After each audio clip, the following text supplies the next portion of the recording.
Hello guys, welcome to our channel. In this video I will show you how to delete or remove Instagram messages from both sides.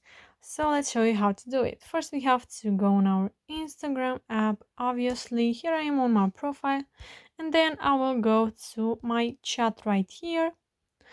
And then if I click to the first conversation that I have,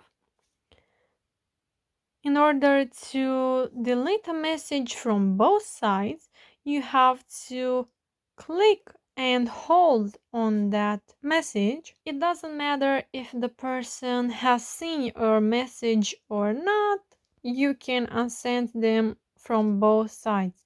So you just have to hold down on the message and then you just have to click on unsend message.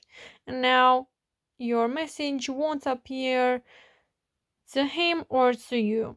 So now if you want to delete a older message that has been sent and seen already, you just have to hold down like earlier and click on unsend message.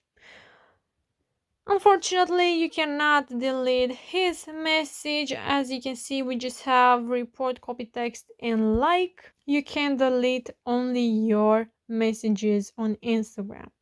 So that's it guys, I hope you liked this video and I hope it was helpful for you. If it was, you can comment down below your thoughts and like this video and subscribe to our channel. Thank you so much for watching. Have a great day. Bye bye.